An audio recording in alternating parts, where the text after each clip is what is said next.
Take a trip back to your root, and somewhere on that journey you go see a man in a dhoti saying he prayers in front of a chandi. Then and only then you'll understand what is a cosmopolitan nation. There's no room for prejudice at all. United we stand, divided we fall. So to all races here in Trinbago, Apokaliano Danyaho, let us live as one under the sky. Jahaji Bhai, brotherhood and the boat. Jahaji Bhai, brotherhood and the boat. Jahaji Bhai, Kumaye, Zindawe, Kumaye, Zindawe, Ayayo, Kumaye, Zindawe, Kumaye, Zindawe, Ayayo, Kumaye, Zindawe, Kumaye, Zindawe, Ayayo, Kumaye, Zindawe, Kumaye, Zindawe, Ayayo, Kumaye, Zindawe. Mahmoud Aja, he came from Calcutta, a stick and a bag on his shoulder, he took banana capra. So I am party of India. India, the Indian ship and the slavery bind together two races in unity. There was no more mother Africa, no more mother India, just mother Trini. My Mahuta planted sugar cane down in the Caroni plain. Ram Logan Basdale Prakashanai. Jahaji Bhai, brotherhood and the boat. Jahaji Bhai, brotherhood and the boat. Jahaji Bhai.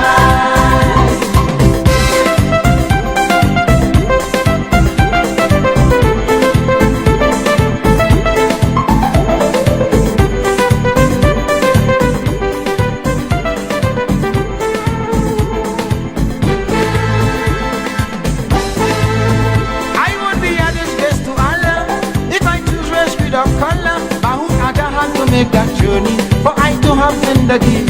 So it is a great privilege to have such unique heritage. 50% Africa, 50% India. India, I have done duty to holiday, emancipation and arrival day. Since Patel Rosak made that journey, 150 years gone already. Whether you're Hindu, Muslim or Christian, let's walk this land hand in hand.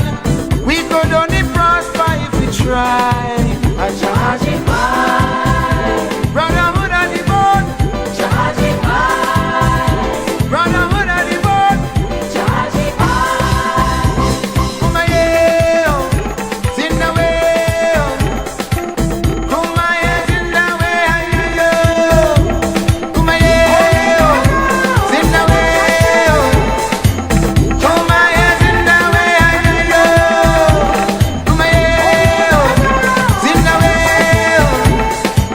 Kumaye, Zindawe, Ayayo.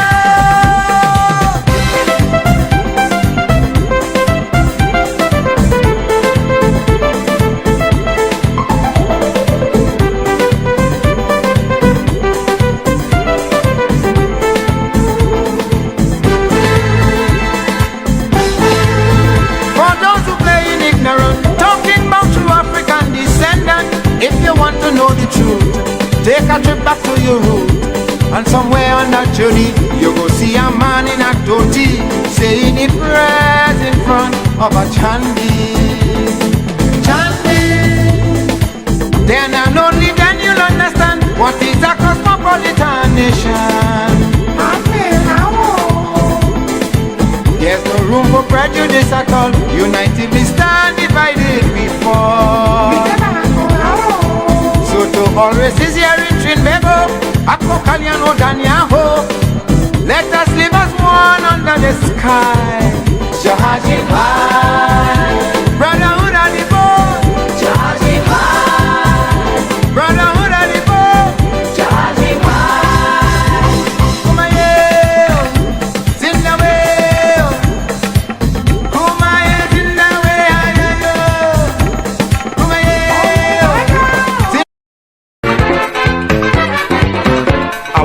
invoke the doctor and then write him a letter. I want to ask him a question, if he knew what was going on. The other day I was passing, I hear people complaining. He is the man with the answer, but he's quite over yonder. They say him stay in the Palisade. Stay in the Palisade. This is Caribbean Vibes. Stay in the Palisade, and the biting hard. Stay in the Palisade. I'm sorry for Trinidad.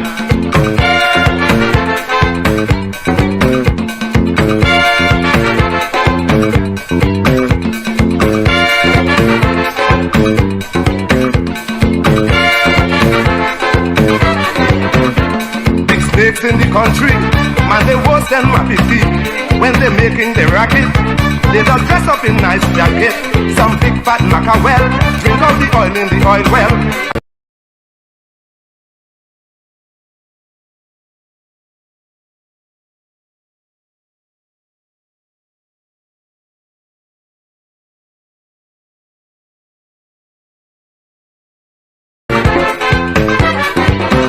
I want to invoke the doctor and then write him a letter. I want to ask him a question, if he knew what was going on. The other day I was passing, I hear people complaining. He is the man with the answer, but he's quite over yonder. They say him stay in the Palisade. Stay in the Palisade. This is Caribbean Vibes. Stay in the Palisade, and the biting hard. Stay in the Palisade. I'm sorry for Trinidad.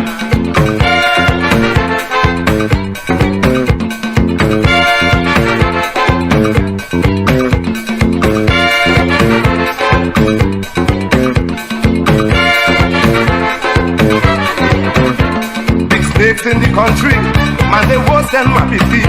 When they making the racket, they just dress up in nice jacket. Some big fat mackerel, drink out the oil in the oil well.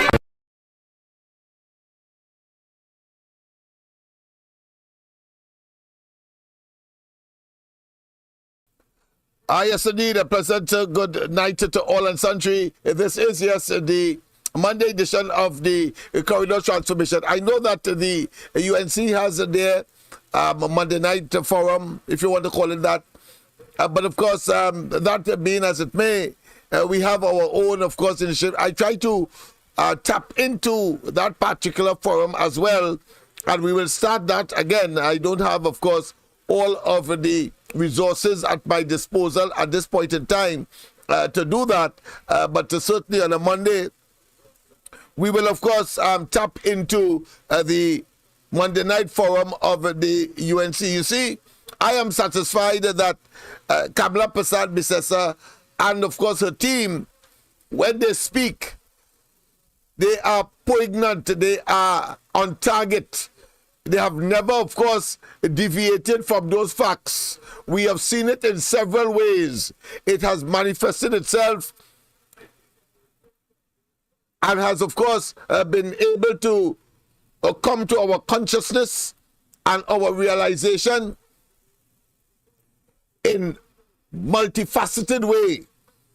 Yeah, because we saw with respect, of course, to the challenge that they gave to the government, they gave a challenge with respect to utilizing their slim majority in the parliament, 22 seats, to postpone the local government elections.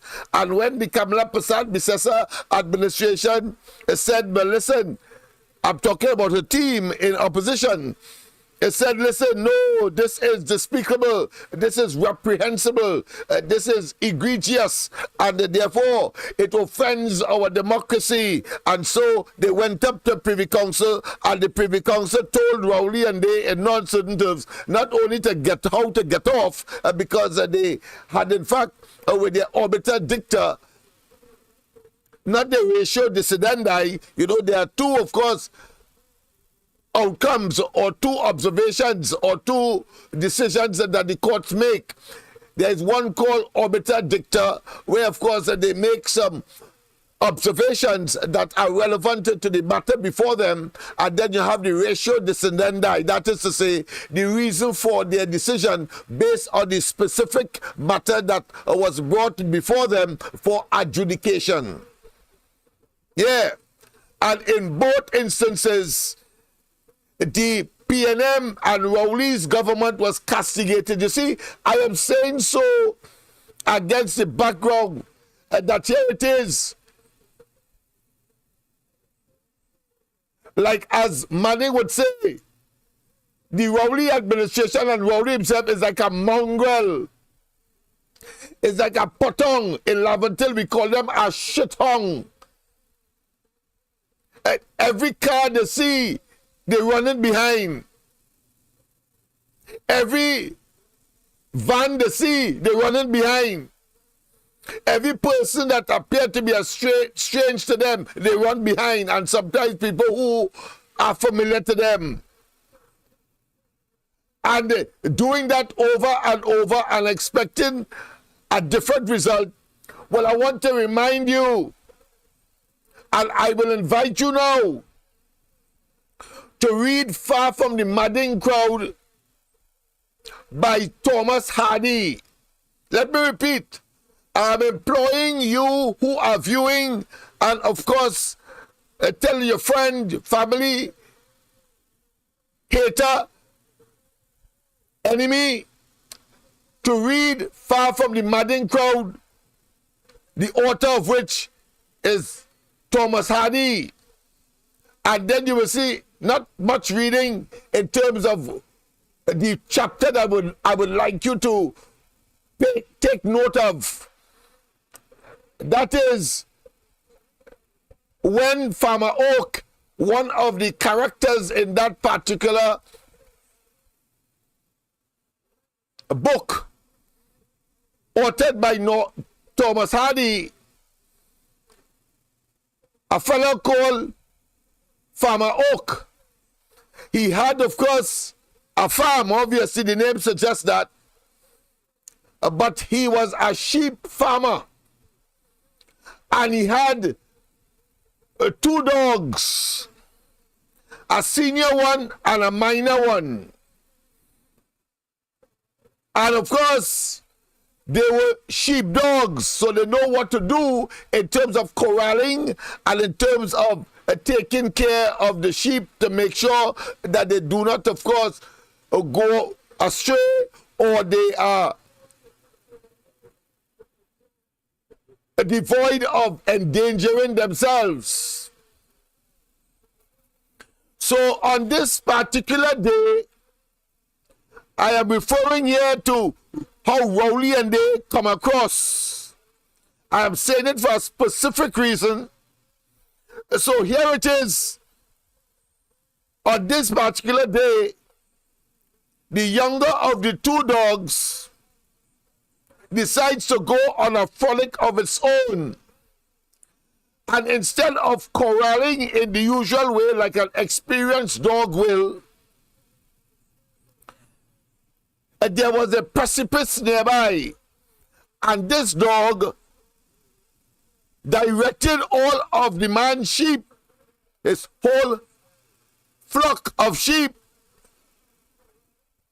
over the precipice and killed all.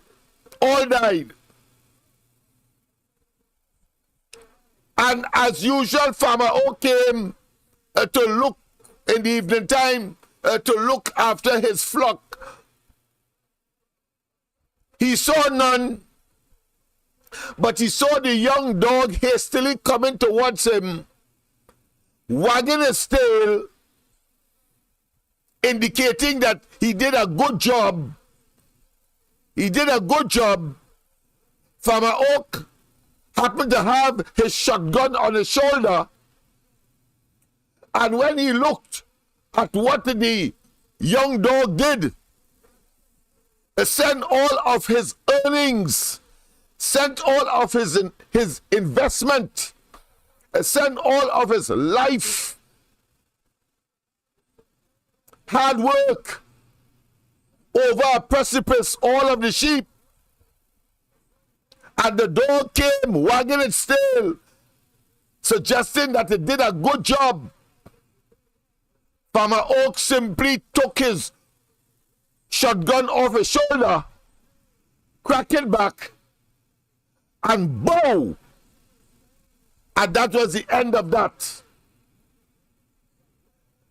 I have no apology for making a violent analogy, but I implore you to read Thomas Hardy, Far from the Madding Crowd, and you would see what has transpired. Well, Rowley and his government reminds me of Farmer Oak Dog.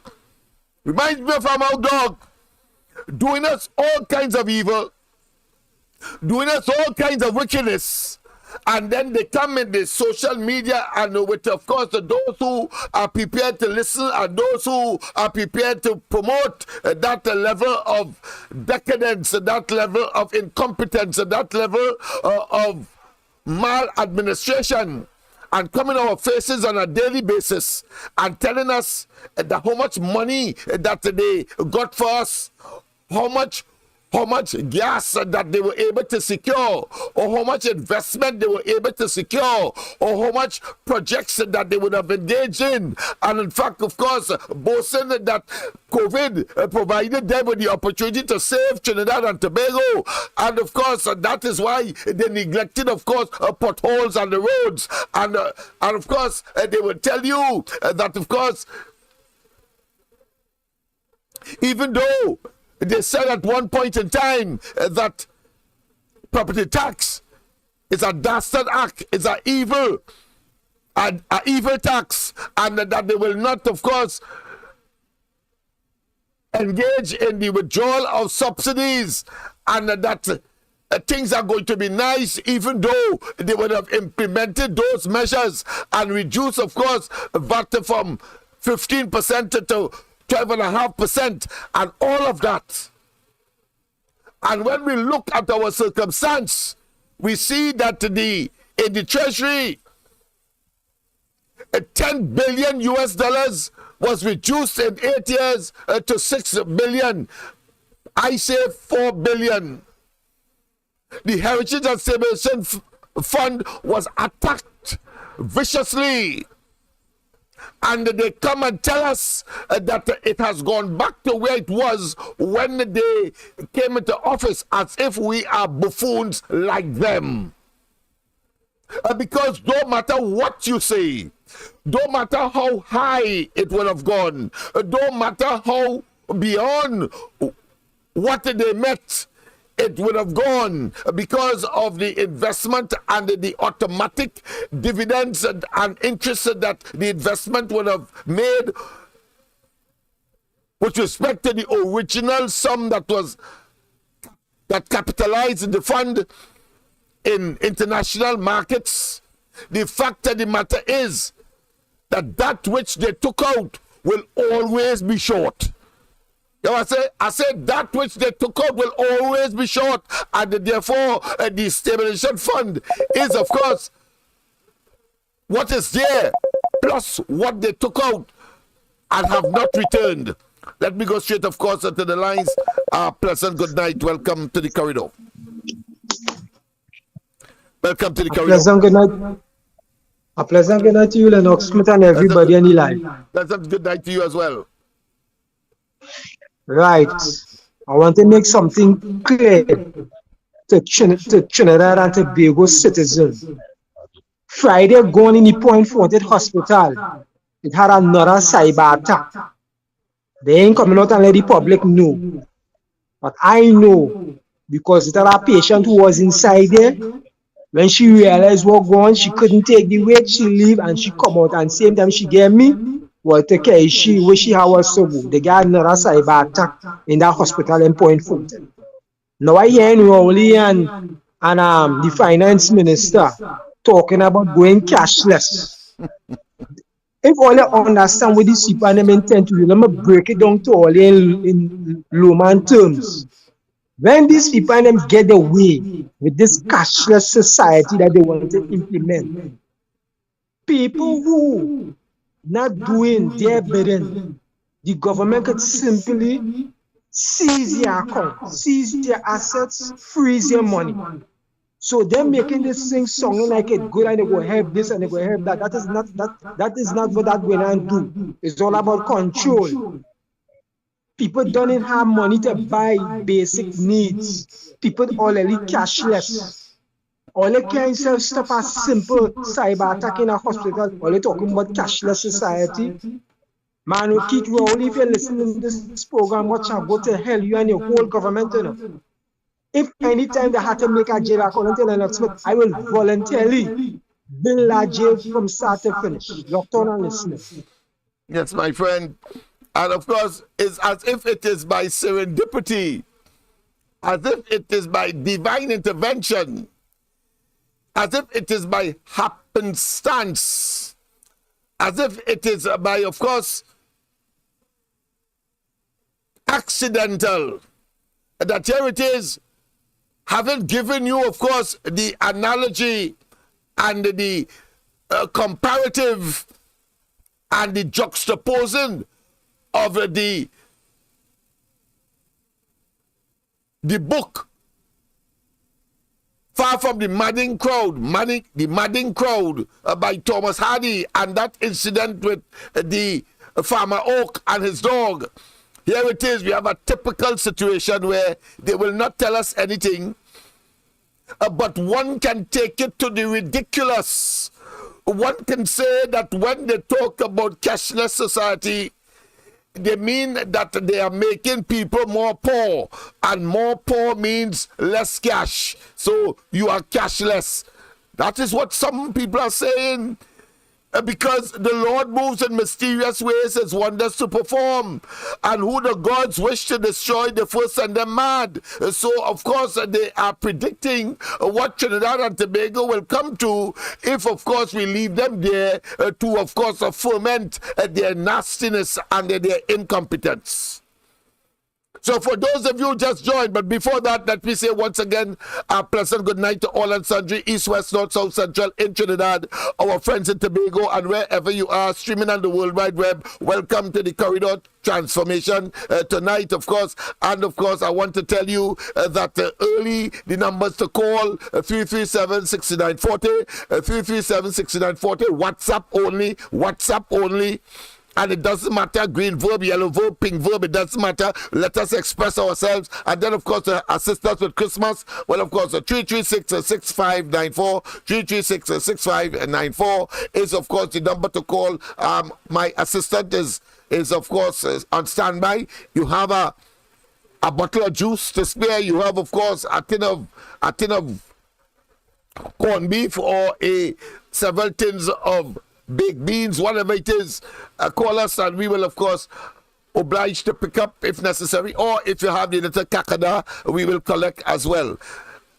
We have quite a lot of people who are clearly reeling from the policies and programs of this administration. But as I was saying, with respect, of course, to the Heritage and Stabilization Fund, don't be fooled. There is still a vacuum. There is still a space. There is still an empty space. So when Imber tells us that the Heritage and Stabilization Fund has returned to how they met it in 2015, it is pure hogwash and BS. And BS. And of course, another exhibition of the patong and shithong in Lameduck, we call them, trying, of course, to justify some kind of efficaciousness, some kind of ability that clearly he and his entire cabinet does not have. A bunch of not just neophytes, but charlatans, quacks in high places and in high office and in specialized offices. Quacks. So let me just conclude with respect to Farmer Oak Dog. I ask you to read about the third chapter in that particular book about Farmer Oak getting ruined, because I am making the analogy that the Trinidad and Tobago has been ruined by a group of individuals who are claiming that they did so well. So when the dog, inexperienced as it was clearly, and believing that somehow it did a good job, and chased the man herd of sheep, or his flock of sheep, over a cliff and killed all, and wagging his tail looking for a bone. That's what Rowley and them are doing now. They are doing us evil. They are endangering Trinidad and Tobago, and you do not have to be a rocket scientist or any serious analyst, but have a modicum of common sense, a potpourri of common sense to understand. That's all you need to do, because it is clear. It is polluted. It is in front of us. How could you tell us that you got so much money for us, and that you came into office saying you could do more with less, but you have generated a scenario where our children and our children's children will have to pay back the amount of debt that has been accumulated over the last 8 years and into the final year of this administration to make it 10 years. They are going to be, of course, engaging in further borrowing, etc. And so, of course, jeopardizing the economic prospects of Trinidad and Tobago. And you have the audacity, the temerity, the gall, the effrontery to come and tell us in our faces, and of course pushed and promoted by a group of people who themselves are beneficiary of the largest, or should I say largest? No, it should be the ill-gotten distribution of the country's resources to persons merely to prop up this maroon bunch of opportunistic political parasites whose only raison d'etre, reason for living, is to, of course, stay in government and do us evil. Just like Farmer Oak Dog. Notice I have stopped short of saying that they should be shot. I have not said that. You will have to make your own judgment as to what punishment should be meted out to them. What I know for sure is that all of them, the entire cabinet, Rowley and the whole shebang, must face the criminal justice system for the decisions that they would have made collectively, each one responsible for the decision that was made. And that if you know that you rejected or objected, then you should get out of that cabinet now. No. Abandon the 30 pieces of silver. Otherwise, you will also be classified as a Judas. A Judas. Very, very pernicious, toxic, choleric. The toxicity knows no limit. And once again, read Far From the Madding Crowd. You can get it, of course, on the... You can Google it as well. You can Google it now. Far From the Madding Crowd. What happened to Farmer Oak and his the younger of the two dogs. Or what the younger of the two dogs did to, of course, Farmer Oak's sheep and ruin the man, just as how Rowley and they are ruining Trinidad and Tobago. And while, of course, in that case, Farmer Oak pulled back his gun, looking, of course, for a bone, as Rowley and they looking for credit for doing us evil, for mashing up and for sending us spiraling downwards into the abyss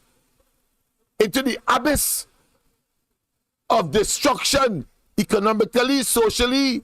And we only have to recall the amount of murders, 530 something and counting, inexorably. It appears that by the 31st, we may well reach the 600 mark. And he goes to London and say that he goes to see about our interests.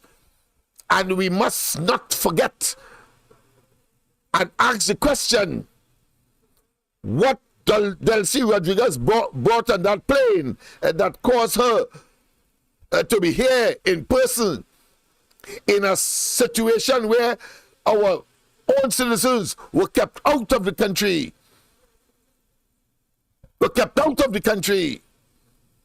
And she, as a vice president of a country, Venezuela,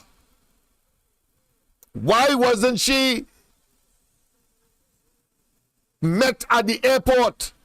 And nobody could say who met her at the Prime Minister's residence, as if we are fools.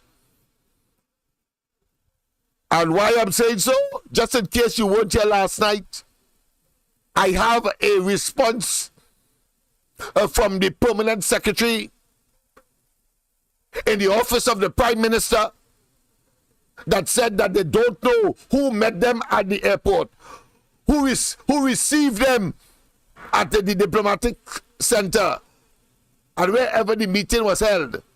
They don't know. And worse yet, the most incredulous nonsensicality coming from clearly simpletons in high places and occupying high office. Simpletons, charlatans. They told us that they didn't know what she was coming for. They didn't know. Imagine that they come in our faces and tell us that. And that tells you how dangerous these people are. And they maintain that going down until, of course, when they get out of office, we will find out.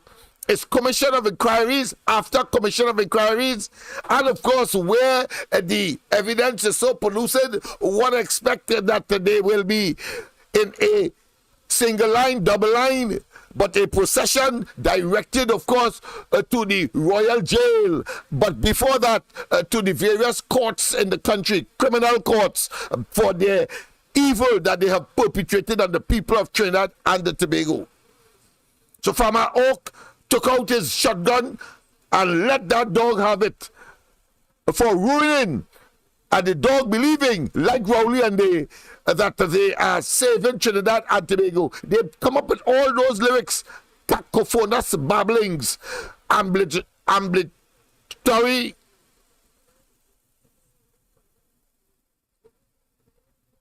orations, and verbalization that has no relations with what? With reality. Yes, indeed.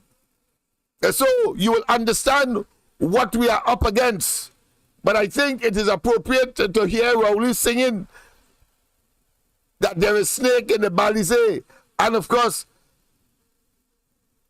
the evil and the criminal enterprise that it is. I want to invoke the doctor and then write him a letter.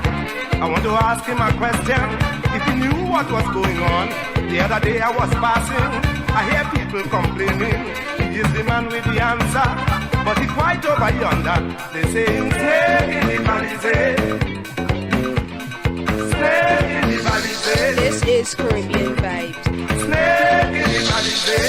And they biting hard. Snake in the balisé. I'm sorry for Trinidad.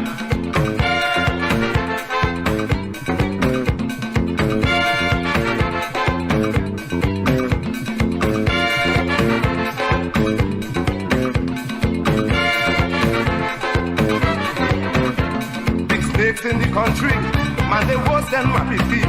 When they're making the racket, they just dress up in nice jacket. Some big fat mackerel, drink out the oil in the oil well. Yes, indeed. Some big fat mackerel take away the oil in the oil well. But in this case, of course, the raid and vacuum is the intention of the treasury of the country. And we would stand at the gates and disallow and prevent that from happening.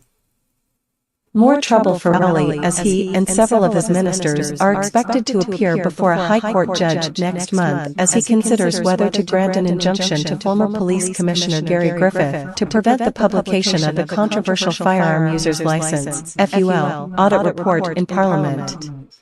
The order for Dr. Rowley, former Attorney General Faris Al-Rawi, Ministers Fitzgerald Hines, Coleman Bird, Stuart Young, and Marvin Gonzalez to appear in court was made by Justice Devinder Rampersad on Friday. Griffith has sued the PM and his ministers, as well as retired police officers Wellington Virgil, Raymond Craig, and Leonard Charles, who formed part of the audit team. Rampersad also granted Griffith permission to pursue his judicial review claim against the Nine for setting up the audit committee to investigate the firearms unit of the police and depriving him of natural justice while also considering laying the report in Parliament. Rowley and the others will have to appear before the judge on November 9, when he will consider whether to grant the injunction Griffith has asked for. The former top cop also wants the court to order the PM and his ministers to disclose the names of the members of the audit committee and grant declarations that the decision to commission the report infringed his rights and was illegal, unlawful, and irrational, since they did not have the power to appoint the committee. Griffith is also asking for the quashing of the report or any part of it that concerns him. The injunction he is asking for seeks to prevent the report from being published or laid in Parliament. Griffith, who served as police commissioner from 2018 August 2021, is represented by senior counsel Avery Sinanan and Larry Lala. He said from his experience as a former national security minister he knows neither the Prime Minister nor the National Security Council had the authority to investigate the operations of the police service, so he was concerned about the legality of the appointment of the audit committee.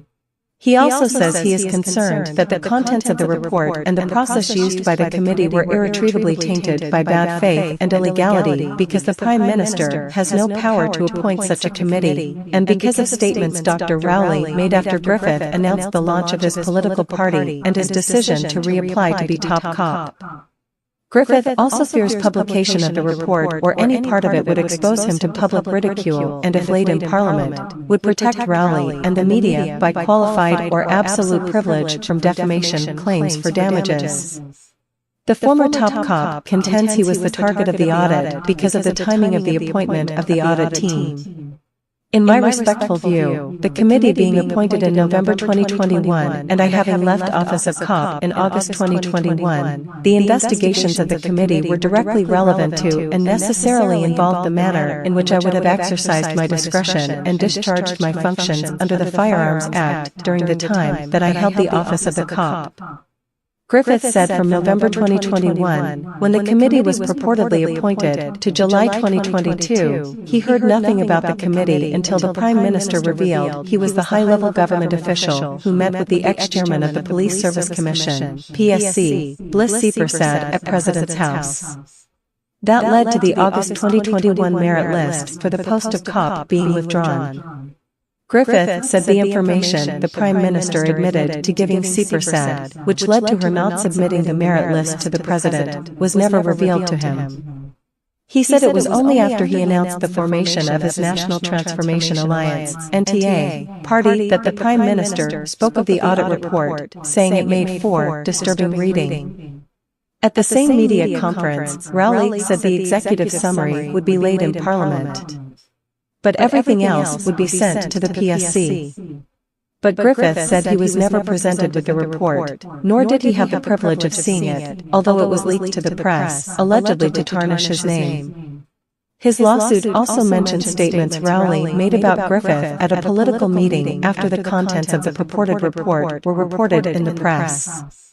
In the circumstances, I feared that unless restrained the Prime Minister was intent on laying the executive summary or other parts of the report in the Parliament, thereby causing direct, unjustified, and unquantifiable damage to my reputation and good name.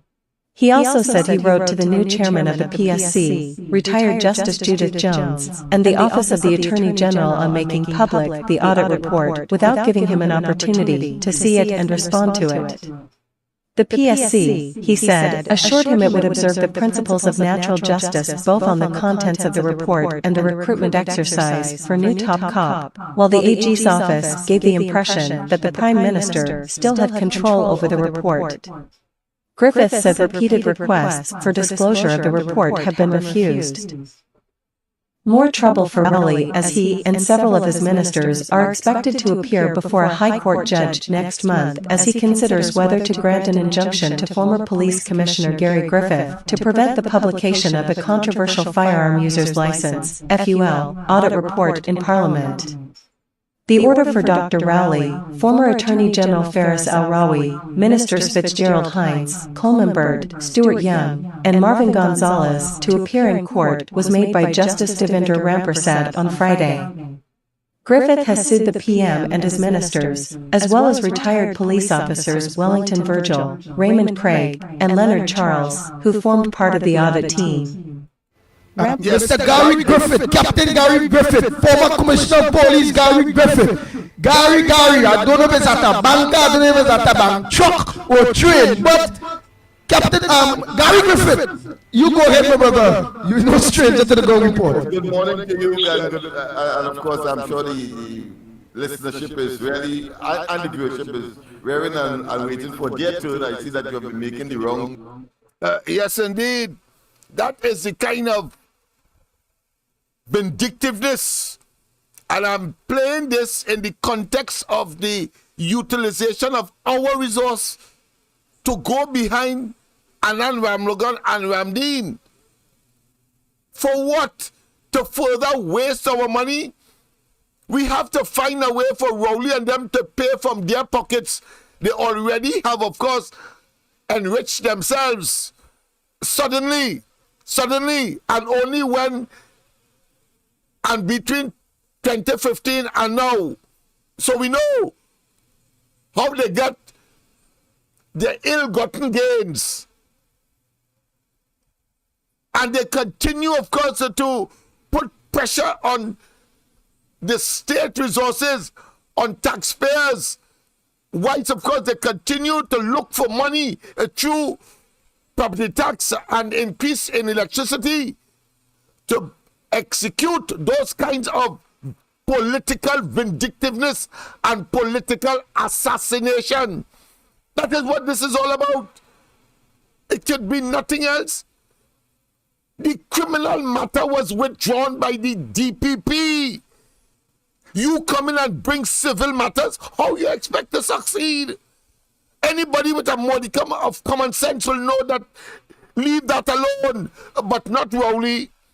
The man have a predilection. He has a DNA for evil. Understand? Every time you see acts like these, and those of you who are poor and could not have eaten today and did not have a meal today, in other words, or had 2 meals and could only have 2 meals, understand it's Rowley and them.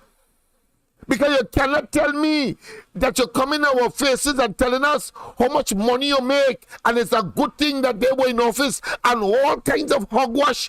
And when you look at it in terms of your own analysis and circumstance, you see that it's a contradiction, it's the antithesis, only because they have the gift of speech. It's some stinking oral orifice. Yes, oral orifice. Yes. You cannot be so callous and insulting of the very people that you depended on to be where you are, and then you turn your backs on them in the way that you have, and pretending that somehow you is the author of your presence in the office of Prime Minister, and of course giving people opportunities, birds of feather flock together scenario, like yourself, to be, of course, in a ministerial office and conducting themselves in a similar vein. I say that is wicked, that is awful, dangerous, unbecoming, and we must resist and reject. All over the place, you're a man in demand, so welcome to the Ground Report, finally. A place where you're very familiar, and some of your stomping ground might have been right here. Good morning to you, of course. We want you have heard our introductory clips and, of course, comments, so you take it from whichever direction you wish, but, of course, I would love to hear your assessment of Dr. Rowley's mental state. Yeah. So good morning to you and to your many listeners. I'm going to sum up Keith Rowley's personality now in local parlance is the dumbest, dwarfishest, stupidest most ignorant comments that you could be hearing. This man is supposed to be a prime minister. It is quite obvious to Trinidad and Tobago that my address has now moved into his head because he can't get over me. When I was commissioner of police, I realized that he was very intimidated by me. Anytime I met with him, and I had to meet him in his room because he didn't go to work much. So anytime I had to meet with him as commissioner of police, I had to go to the prime minister's residence, and the man would be there in his room. And he could never look at me in my face. Every time he's speaking, he's looking up in the sky, he's looking down on the ground. He's always intimidated by me. He has an inferiority complex. So this whole thing about the crime, so he cannot meet me face to face. And again, what we're seeing right now is the man, I think he's becoming very unstable. I think the country needs to be aware of it. They need to be cautious. Usually if somebody is very unstable, you will make decisions based on emotion. And you must not make decisions based on emotion because you will make the wrong decisions. It is that you're in an emotional state based on hate, anger, bitterness. And it goes right back. Patrick Manning warned the country about this. He said when he cannot have his way, he's a man totally out of control. When you see anger, you see bitterness, he becomes totally out of control. And that is exactly what is happening now. Every single time that man speaks, it is anger, it is hate, it is bitterness, it is venom. You cannot expect to lead a country if you continue to show that you hate half of the country. Even the media is intimidated by this man. So the comments that he made, you cannot be more ridiculous than that. To start with, by stating that the government did not renew my contract, it shows one of two things to Trinidad and Tobago. It shows that Keith Rowley is a blatant liar because it is the Police Service Commission that decides to renew the contract or not. Or two, it shows that he has now admitted that he deliberately influenced the process for the selection of the Commissioner of Police because my contract ended. So when it is that the government ever did not renew my contract ended after 3 years because I did not seek to renew it. I did not put a renewal clause. He went, like a little child, ran to his Attorney General, Faris Al-Wari, told Faris, I know that Gary is not renewing his contract. They said, no, Gary never decided to renew his contract. He changed the law. So it shows the mental state of this man. You're stating that I'm a spectacular failure, right? But one, you went in cabinet in March 2021 and told your cabinet if you could get 10 Gary Griffiths, you can fix this country. Two, you then tell your Attorney General, I did not know that Gary Griffith is leaving and Gary Griffith did not put a renewal clause to renew his contract after August 2021. You have to go into Parliament, change the law to have Gary Griffith act as Commissioner of Police until he gets his substantive post. So all of these things that he's speaking about, it shows that the man is a hypocrite, he's devious, he's contradicting himself. And after all of that, a spectacular failure is one who decided to top the merit list, got 82% compared to Christopher's 52% in 2018, got 94% compared to Christopher's 72% in 2021 assessment. It was the highest reduction in violent crime in 17 years. Public trust and confidence in the police service moved to 59%. When I got it at 14%, it then went down to 8% the year after I left. 89% of the country asked for this person to remain as commissioner. They had no concern. And after all of that, you are saying that is what you see as a spectacular failure. Keep wrong if you want to talk about spectacular failure, you have to look in the mirror. When you see that as spectacular failure, what do you see about the commissioners who came after me? Or your Minister of National Security who does not even know his role and function?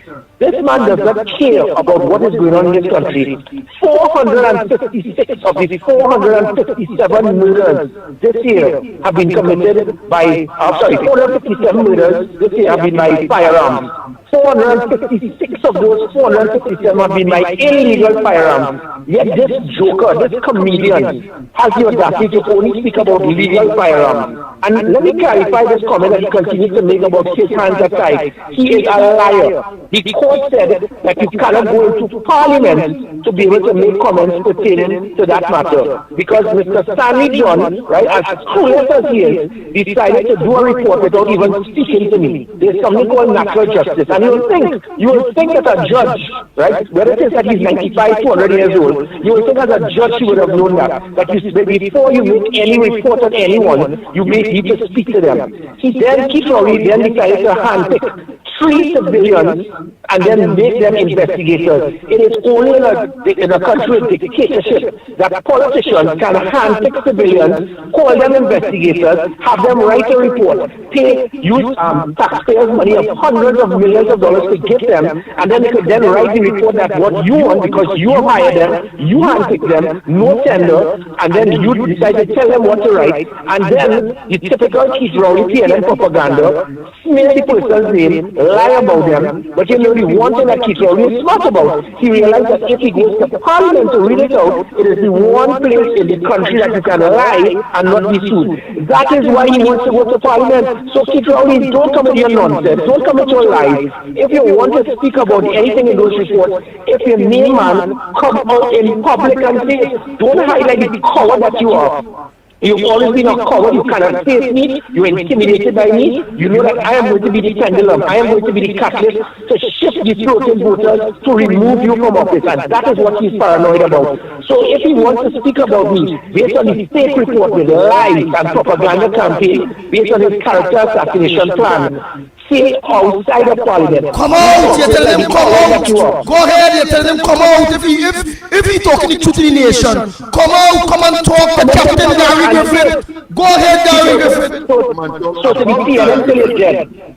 So the PNN till it's dead supporters, and they also Gary, no, do not go in Parliament, because this is what he did. He used something, remember, Tobago, email gate. It was a lie. It was a fake report. There were 17 errors to show that it was never in emails. But what it is he did, he went to Parliament like the coward that he was, and he didn't go to the police station, because had he gone to the police station with that report, and the police found out it was a fake report, he could have been charged for wasting police time. So the smart little conniving person that he decided to go to Parliament, read out the email gate, and fool people to believe it was true. And that is the same thing he wanted to do with Gary Griffith, because he realized there was 150,000 voters. Whether they moved from ONR to NR to COP to the NTA, those floating voters are those who always, when they join with the major political party against the PNN, they throw them out of office, which is what happened in 1986 and what happened in 2010. And that is what he realized, I have to take down Gary Griffith. So he decided to do this report, and he wanted to read it in Parliament, because that was what have protected him from me suing him for every single cent that he has, inclusive of his golf club. Let me tell you what has happened this morning to Trinidad and Tobago. This man is presently on the golf course. He is going to stay there till midday. Whilst all of you are in traffic, whilst all of you are working hard to develop and make this country productive, whilst all of you are worried about whether your child is going to come home in one piece, he is on the golf course with 6 Prados, 30 police officers all over the place, guarding this man like if he is some kind of a dictator. That is what this country has to endure. That's going on now. That's going on. Captain Gary Griffith, former commissioner, I want to be sure why he ain't saying no. At this point in time, we Karen Prime Minister is at the golf course playing golf with about 5 parados, all kind of police all over, and he not gonna finish play golf till 12 o'clock today. Correct. So, and he meets his girlfriend, knocks down some glasses, and here's this man again. This man, everything is with him. This one drunk, and that one drunk, and this one going drinking rum. But I have about 25 videos and photos of this man holding his hand. His hand is always in a different position, holding a glass in his hand. Conga lining, jumping on a stage with young girls, all sorts of different things. And you have the audacity to be telling people about one drinking rum. So what he is right now, Sir Baby, is on the golf course with 30 police officers. It's 6 Prados and 2 or 3 police vehicles from the Marabal station. Trinidad and Tobago, this is number of officers guarding this man while he's playing golf as if he's some type of Idi Amin. It has more police officers guarding him right now than all the police officers on patrol in the Western Division in Trinidad and Tobago. That is what we have to endure. We have his mini Stuart Young has more security, and he's the Minister of Energy, than the opposition leader who has over 500,000 people that will probably arguably supporting her. That is what this country has to endure. That is the type of hypocrisy, the dictatorship this country has to go through. And let me also just conclude about his comment as it pertains to me being a soldier. Keith Rowley, I am proud to have been a soldier. I spent 17 years in the Trinidad and Tobago Defense Force. I was the youngest officer to serve this country in the attempted coup. I was the first Trinidad and Tobago soldier to return with a UN peacekeeping medal. I am the only soldier in this country that was the right hand to a prime minister and a president. I trained in the best military academy in the world, and it prepared me to be a minister of national security. It prepared me to be a commissioner of police, and it will prepare me eventually to replace you, Keith Rowley, as prime minister, because it made me as a soldier. It is one of the most noble of all professions. It prepares you to serve. It prepares you to sacrifice. It prepares you that you're willing to give your life for your country. That is why 31 of the 45 U.S. presidents had military service. None of them were trained in understanding the texture of stones and rocks like Keith Rowley. So when Keith Rowley wants to speak about my track record, I have served my country and served it well. His stupidity about me being a soldier. Guess who's the commissioner of police in Jamaica right now? A previous soldier. In the NYPD, you cannot be a serving police officer if you want to be commissioner of police in NYPD. So the man's ignorance is mind-boggling, and it shows to this country. This crime talk, as I conclude, this crime talk that is taking place, it shows that this man is stating, I do not care if Gary Griffith can help. I do not care if he can assist in preventing an extra life from being lost, that can provide your wife from not being killed, your daughter from not being raped, your son from not being kidnapped. I do not care. I have my 13 police officers around me, guarding me as if they are watchmen, staring at civilians while they are driving as if they are enemy of the state, because I am playing my golf this morning for the whole day, then going to the golf club to line with my friends, whilst you have to suffer, you have to be concerned. And if Gary Griffith and Samuel Prasad Bissessor are willing to help you, I do not care. Let the nation drown in blood. That is the prime minister that this country has. And to anybody who says I want to be PNM, well, shame on you.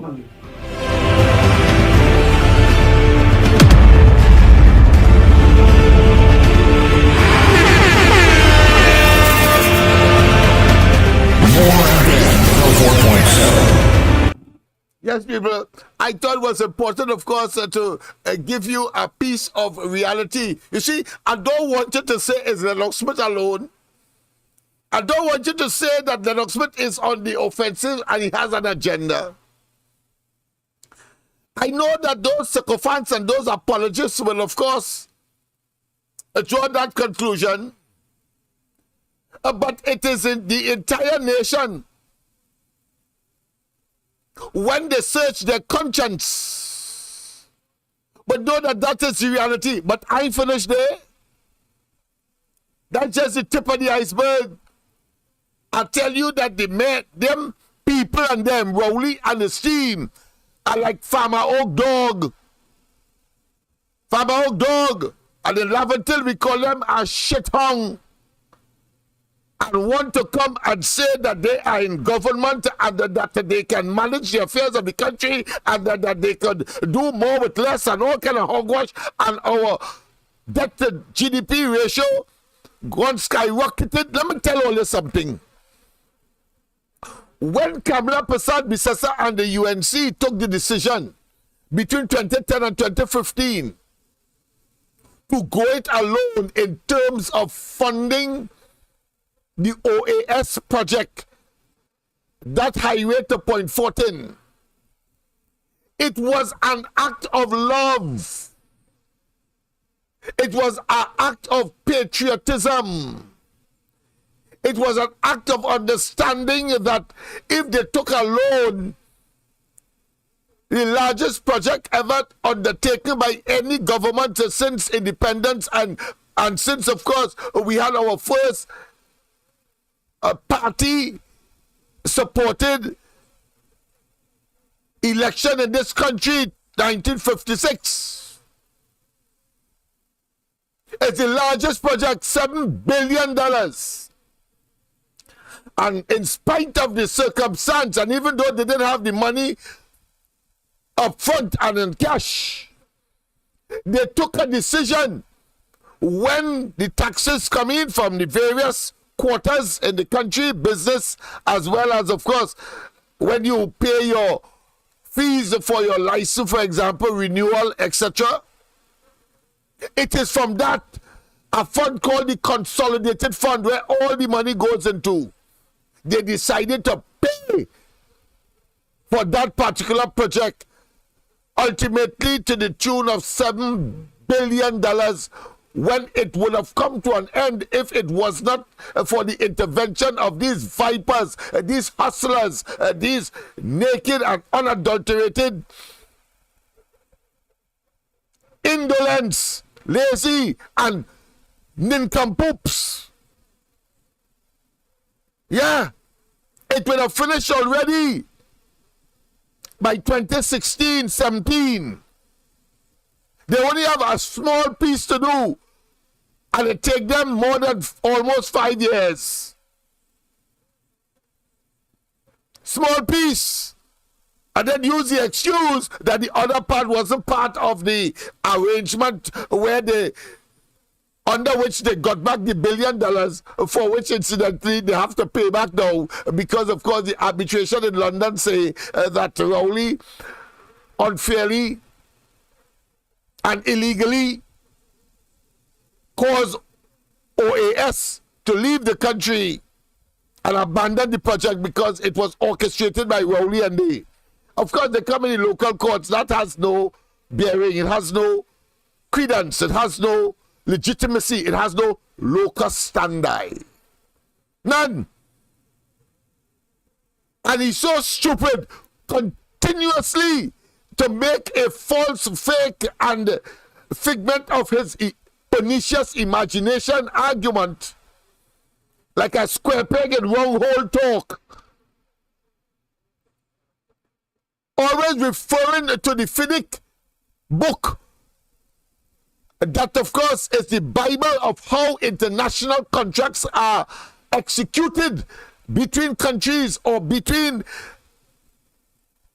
companies that may be multinational in nature and operating in a particular country, and it was designed because of the exploitation that the small countries could be subjected to, and therefore they wanted to put a minimum standard where, of course, the small countries could be protected.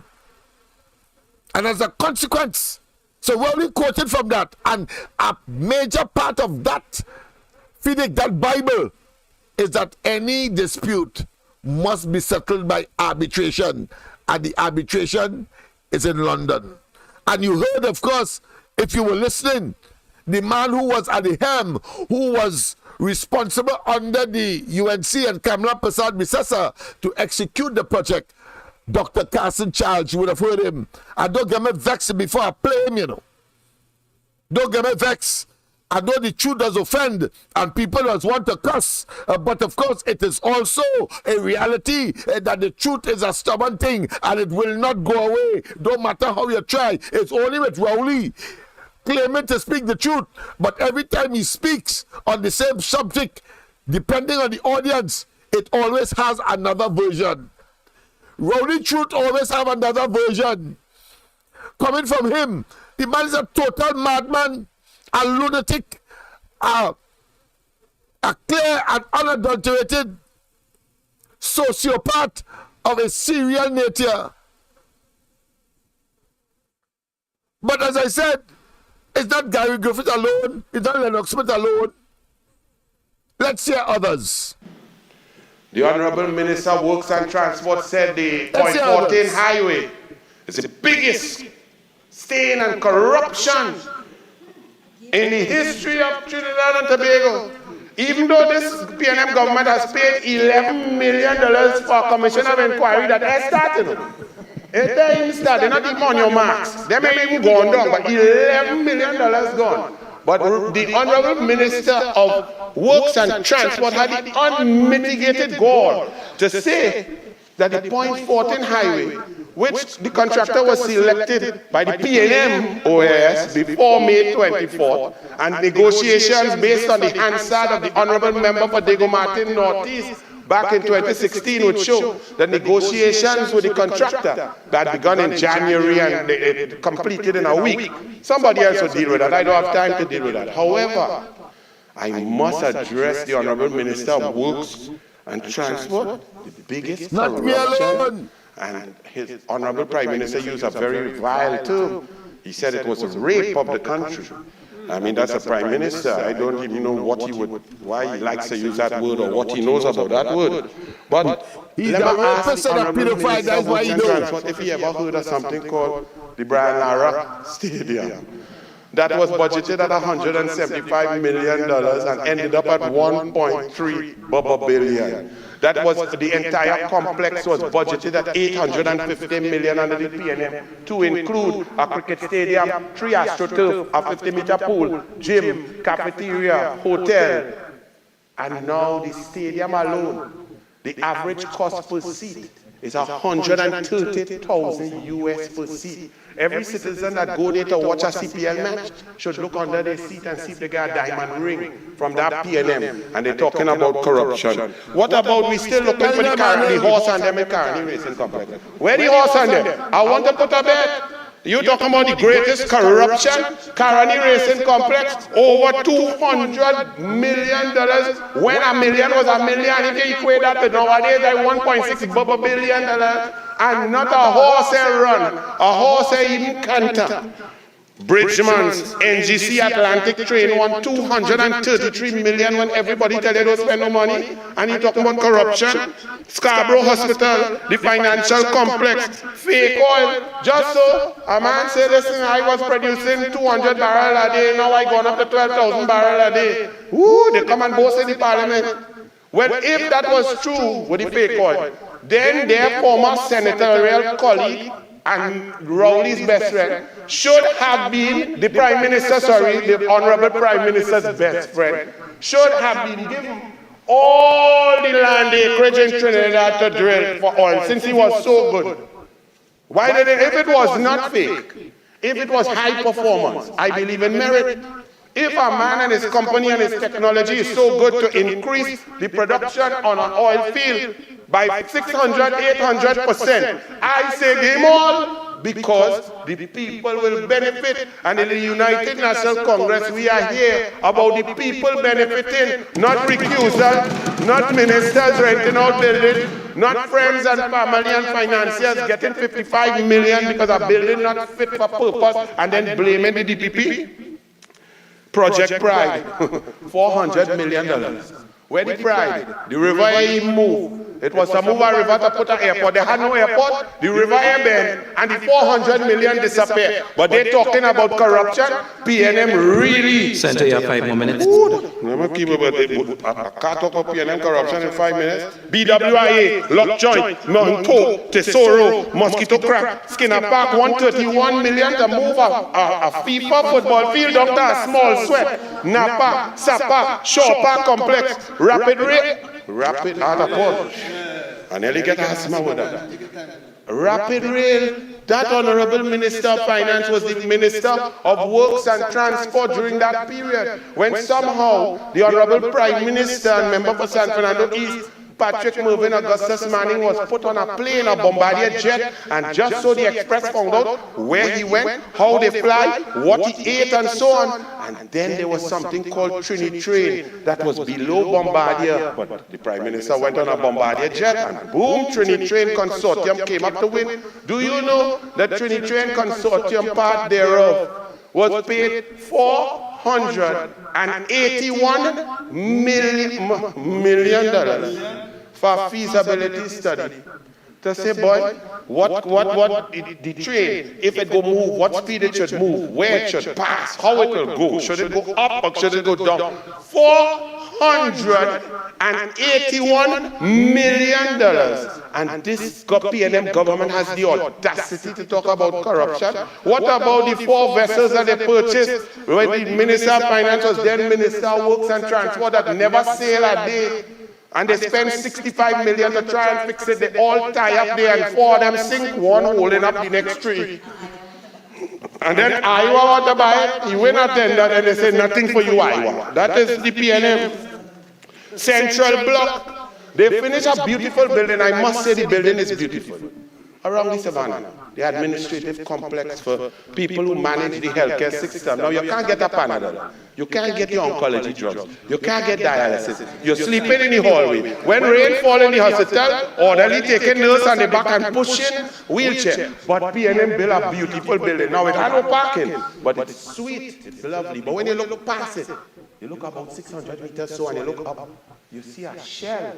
that day you, the court chairman, said will be complete by February next year, but nothing in it, just some red steel that looks similar to the steel by Balize House, and they talking about corruption, central block, nothing for the people, but building going up with favorite contractor, World GTL, and Nikwan, well, what? I don't have no time now. World GTL, Malcolm Jones' lawyer is the Honorable Stewart. I'm young. Let me just put a small pin right here to say that Nikwan fiasco is the most corruption in the history of Trinidad and Tobago. And PNM should never be talking.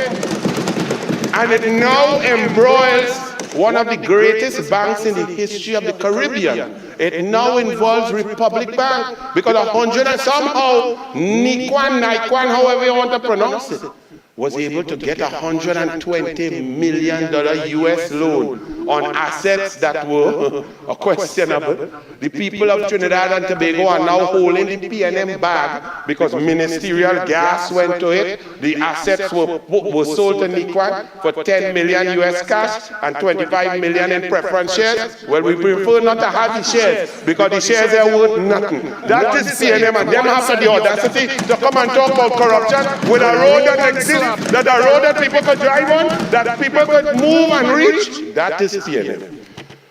Las Alturas, Renaissance, Tobago, 120. I like race, swimming, football, running race, anything. I even like race because I is at Ogla, Indian Africa. But them build $120 million goat race track and talking about corruption. Once a year, some goat hold it and run down there. They just go and dance and break crab race. 120 million, and this PNM have the audacity to talk about corruption. I'm running out of time, but what I will tell you is, the PNM, they mismanage Petrotrin, the people fired, people have to pay. They mismanage the NIS, people now who was looking to retire, they say, boy, bang your belly and work harder. They mismanage NGC, no big thing, that's a block. They'll make back that, says the Honorable Minister of Energy. They mismanage the economy, they increase taxes and say we didn't take everything from all of them. They mismanage the foreign exchange, they come and tell you it's greater demand, when there is no demand greater than it has been in the last 20 years. It is a supply problem from their mismanagement. They mismanage roads and drainage, people suffer in flood.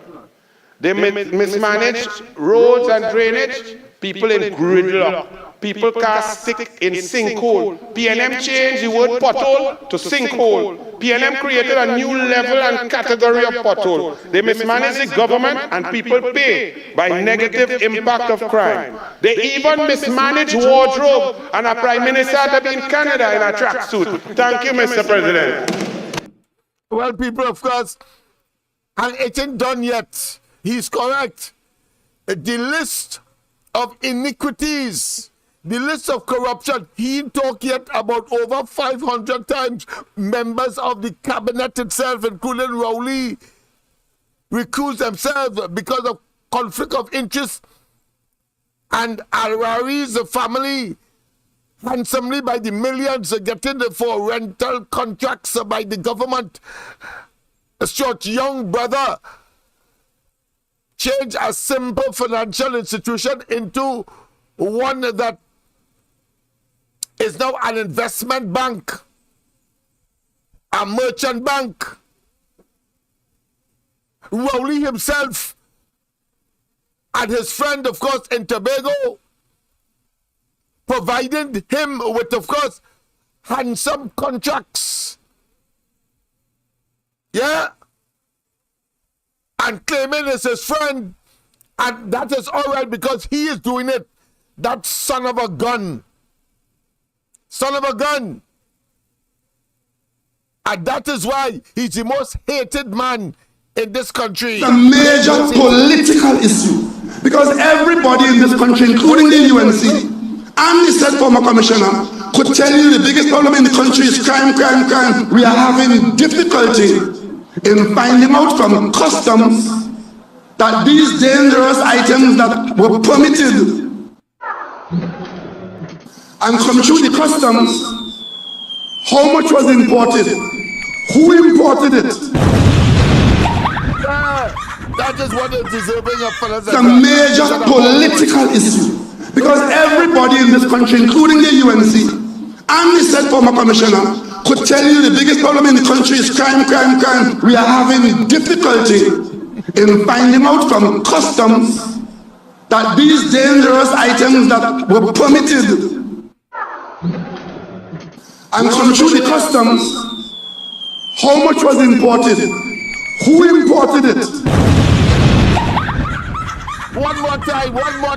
It's a major political issue because everybody in this country, including the UNC and the said former commissioner, could tell you the biggest problem in the country is crime, crime, crime. We are having difficulty in finding out from customs that these dangerous items that were permitted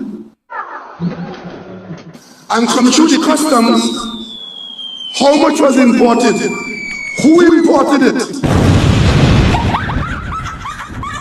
Kamla Prasad, Bisessa's members of family, all receive rentals from the government. Kamla Prasad. Look at the big difference.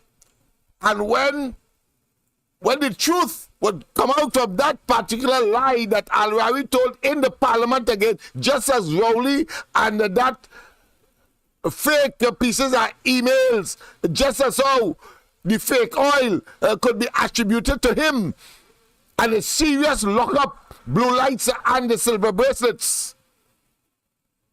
On the other hand, we have seen that 3 years after, damage already done, Kamla Prasad Bisessa exonerated. Well, watch how she's exonerated in Parliament as well.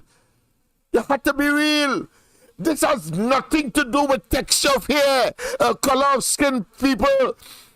Don't study Rowley and what he will make up. The last time he told you that he know what monkey and about banana in a very, what I consider to be innocuous circumstance, that he, because of his nature, he toxified. He rendered pernicious. The man could spoil vinegar and he could make rotten honey. He could rotten honey once he touched it and spoil vinegar. That wicked and nasty specimen of protoplasm.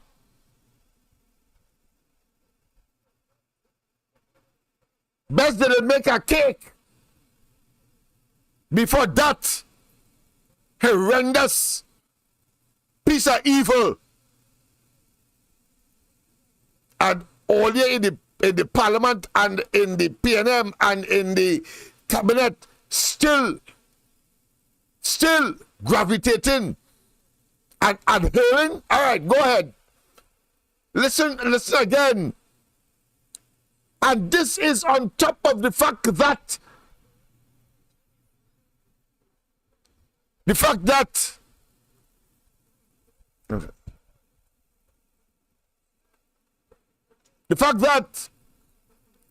they have already exonerated former Attorney General Anal Ramlogan and of course his colleague Attorney Ramdeen in a situation where they're so devious and they're so wicked and they're so nasty and they're so criminalistic and they're so power hungry. Manufacture evidence to try to look good. Wolf and lions in sheep clothing. Wolf and lions in sheep clothing. Toxic, pure alligators. Yes, indeed. Let's go to the... Yes, indeed. I see we have lost that. Let us hear about Kamla Prasad Bisessa. I have often said there is no evidence to show that Kamla Prasad Bisessa and the UNC have been corrupt. None of the major projects that they would have been engaged in, the PNM has found no evidence. And what they've done in an attempt, of course, to manifest their illusion and their evil, they concoct and they try, of course, to embarrass, and they try as well to engage in entrapment and undermining the rule of law, and of course engage in the perversion of the course of justice, not like Marlene McDonald. Not like Marlene McDonald. She's before the court. Here it is, these people were taken before the court. Ramdeen and Alan Ramlogan and the DPP had to come and pull it back. How come they didn't pull back Marlene McDonald matter? Why? Why you think so? Because Justice Rowley, guilty. Of course, I want to limit it here because the matter is before the court. So I don't want to breach any sub judice matter. But only to say, there's a sufficiency of evidence, as we know, that Rowley and they must face when they are out of office. Listen to when they try and Kamla Prasad Bisesa again and fail. Kamla Prasad Bisesa's members of family all receive rentals from the government. Kamla Prasad Bisesa's members of family all receive rentals from the government. I can categorically state and confirm that no family members of the member for Siparia benefited from any government rentals. This matter, Madam Speaker, is grounded on the fact that the member for San Fernando West deliberately misled this honorable house. Lie, manufactured again. And by extension, the viewing citizens of the country, as he knew or ought to have known the statement he made was a deliberate untruth. It was false and it was incorrect. The member for Oropuch East has since refuted my statements, which reflected upon the member for Siparia. In those circumstances, I withdraw my statements and hereby apologize to the member for Siparia. The member for San Fernando West deliberately misled this honorable house, and by extension the viewing citizens of the country, as he knew or ought to have known the statement he made was a deliberate untruth.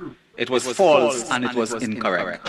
I withdraw my statements and hereby apologize to the member for Siparia. Had to apologize again. Of course, Rowley has the unmitigated evil disposition to have done and committed that heinous, reprehensible, egregious act of treason in the parliament and have not yet apologized to Kamla Prasad Bisesa. You sycophants, you apologists, or they still riding that donkey, or they still riding that mule, or they still riding that wreck that will wreck Trinidad and Tobago. The evidence is clear. If they had any evidence as how they concocted, of course, with respect to Ramdeen and Anan Ramlogan, they would have been all over the place just as so. Well, of course, the pre-action protocol letter was sent to me by Stuart Young. When we sent it back in a stale, our response, can't do nothing about it. Since 2020, can't do nothing about it. But they will try to fool all you and make all you believe is something that doesn't exist and make you believe. They will try, they will die trying to be what we know they are not. But you are yet to accept the facts and be in denial. Please stop taking that, what I consider to be illusionary cocaine. Stop taking illusionary cocaine. It is not cocaine you're taking. Use your common sense. Okay. Use your common sense. Egg in the face. Egg in the face. We were running on fumes. Listen to that. We were running on fumes. We were running on fumes. The previous government maxed out our overdraft at the central bank. We only have cash to run the country for 3 days. Let me come back to this lie that the country only had 3 days worth of money to run. First, we were already in September, which means at the end of that quarter, the oil monies would... That is Gerald Rambarane, the former governor of the central bank. Just in case you don't know, Rowley and them would not like you to know that. And they fired him, and he went to court, and the court gave him $7 million compensation. And these wicked people go and do what? And appeal it. Go and appeal it. But you know, they wouldn't appeal AV. They wouldn't appeal AV. They wouldn't appeal AV. They wouldn't appeal AV. Because AV is their burden. AV is their blue-eye boy. Utilizing office, political office, to go after their political opponent. That's the only crime that these people commit. Because they're smarter than them. They are more conscientious in terms of delivery and ability to deliver. And these indolents and these decrepit, intellectually stalemated, and I should say stillbirthed intellects. That's what they are. They can't move from here to there. Want to go and play golf, as Gary say, and live off the fact of the people, and then believe you could only talk hogwash and old talk and malign people and feel you could stay there forever. Blue lights and silver bracelets in all your tails. Listen to the former governor of the central bank. We dismiss and mash up. You see, they don't talk about the fumes again. You were made to believe that the country is running on fumes. How the hell the country can be running on fumes? And they just take the raid for the COVID, the Heritage and Civilization Fund 3 times. Where they get our money from? They met it there, obviously. And how come 10 billion could be reduced to 6 in terms of savings, in terms of reserves? They met it there. Kamala and them left it there. And you don't know that they have doubled the debt ratio of Trinidad and Tobago and the debt profile? Well, Kamala Prasad Bisasande left 44% debt to GDP.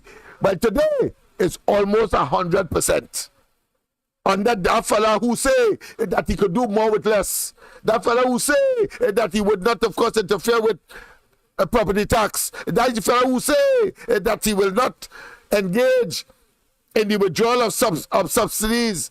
That is the fellow who say that he will reduce VAT from 15 to 12.5%. And in fact, he did it, but did not tell us, didn't bother to tell us that the 30,000, the 7,000 items that did not attract VAT under Kamala, they put that 12% in it, so you gain nothing. Understand that nothing from nothing is nothing, and these fellas are nothing. Be coming in. We had about $5.5 billion in the Heritage and Civilization Fund and over $10 billion in official reserves. So there was no way that you could say that the country had no money and that the treasury was empty. That is one of the big lies that has been propagated together with a series of lies, such as we were running on fumes. We were running on fumes. We were running on fumes. The previous government maxed out our overdraft at the central bank. We only have cash to run the country for 3 days. Let me come back to this lie that the country only had 3 days worth of money to run. First, we were already in September, which means at the end of that quarter, the oil monies would be coming in. We had about $5.5 billion in the Heritage and Civilization Fund and over $10 billion in But the official former reserves. governor, he knows, So just as the there was former no commissioner way of police. that you could say that the country had no money and that the treasury was empty. That is one of the big lies that has been propagated together with a series of lies, such as that there's been an economic turnaround. Trust is important, and therefore if you keep lying, that trust is broken. I first met Minister Imbert 2 weeks after he became Minister of Finance, and that was after repeated requests to meet with him. And at that meeting, Imbert was only interested in one thing: how could he get his hands on CLICO's assets? And when I told him that the central bank had already formulated the CLICO resolution plan that had basically identified the assets that would be sold, when they would be sold, an estimated price, and we had already informed the public in the interest of transparency and good governance what this plan was all about, he just then became vexed and abruptly ended the meeting and walked out of the room. At no point in time then did we ever discuss the central bank overdraft. We all know that there's no economic turnaround. This country has gone through 5 consecutive years of successive economic contraction. The numbers would show that between 2016 to 2019 we've contracted by almost 10%. A whopping $70 billion has been borrowed by this administration in 5 years. And if we count now the fact that they've raided the Heritage and Civilization Fund 3 times, so far the total brings us about $1.2 billion taken from the Heritage and Civilization Fund. US And multiplied what that is by key about that 7 or is 6. they've taken this money from the HSF, but there's been no accountability as to what it has been spent on. The general reply when Minister Imbert has been asked, well, what have you spent this HSF money on? He says, it's for the general service at Tobago. Right? So we have no idea where this money has actually gone. We have approximately $10 billion in official reserves. We have $5.6 billion in the Heritage and Stabilization Fund. A lot of the ministries have money in bank accounts that the last government borrowed that they couldn't spend because they ran out of time. A lot of the ministries have money in bank accounts that the last government borrowed that they couldn't spend because they ran out of time. A lot of the ministries have money in bank accounts that the last government borrowed that they couldn't spend because they ran out of time. Sport is one of them. Sport had $500 million sitting on in a bank account, believe it or not. But sport had that. So we were able to take $150 million from that bank account and pay for those 3 aquatic centers. So when I come into government, I meet a whole set of loan arrangements for hospitals, for military vessels, for all sorts of things. Billions. Arima Hospital, 1.8 billion. Guva Hospital, 1.5 billion. Point Fortin Hospital, 1.6 billion. Vessels coming from Holland, 1.3 billion. You know, we ain't sending back nothing, you know. So we ain't sending back no boat. $5 billion in hospital loan, $1.3 billion for vessels from Holland, $250 million from a vessel coming from China, $500 million for some helicopter. All of this on my desk. CNC3, one of the more contentious issues in the last general election was that of the property tax. Where in the PNM's manifesto is this addressed? It's not in the document. This is one of the things we need to talk to people about. It's not in the document. This is one of the things we need to talk to people about. It's not in the document. It's not in the document. This is one of the things we need to talk to people about. It's not in the document. This is one of the things we need to talk to people about. Let me take that one. I'm glad you raised that. I heard a UNC minister, I think it was the famous Prakash Ramadan, telling people that the PNM will bring back the dreaded property tax. Let me make it abundantly clear. As I speak to you now, arrangements are already in place, put by this UNC administration for land and building taxes. What this government did a few years ago, they returned to land and building taxes in phases. The first phase of bringing the tax back was to treat with commercial. Commercial, not domestic. Commercial. The second phase was agricultural properties. Agriculture, not yet domestic. Is the residential. That was done by Larry Hawaii when he became Minister of Finance. Residential first. So for anybody in the government now to be telling the population that this PNM coming into office will bring back that tax is the highest level of dishonesty. Yes. Amazing. And that is why his bodyguard should abandon him. It's a major political issue because everybody in this country, including the UNC and the said former commissioner, could tell you the biggest problem in the country is crime. We are having difficulty in finding out from customs that these dangerous items that were permitted and come through the customs, how much was imported? Who imported it? Yeah, hot your tail. It's a major political issue because everybody in this country, including the UNC and the said former commissioner, could tell you the biggest problem in the country is crime. We are having difficulty in finding out. Pleasant good night. Pleasant good night. Good night.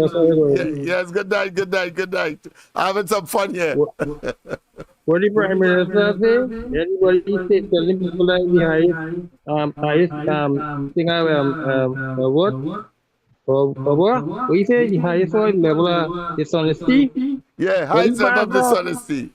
Anybody who say that they're bringing back property tax is the highest level of dishonesty. Them fellas, they make honest dishonesty. They are the embodiment of dishonesty. They are so hypocritical, it is unbelievable. Go ahead, my friend. Yes, he got pass high. He gonna have a knee. He reach. Boy, when these men become the straight face and lie, you know, none of these talk show hosts and them don't play that, you know. They only play what Kamala say. Kamala this, Kamala that. Kamala say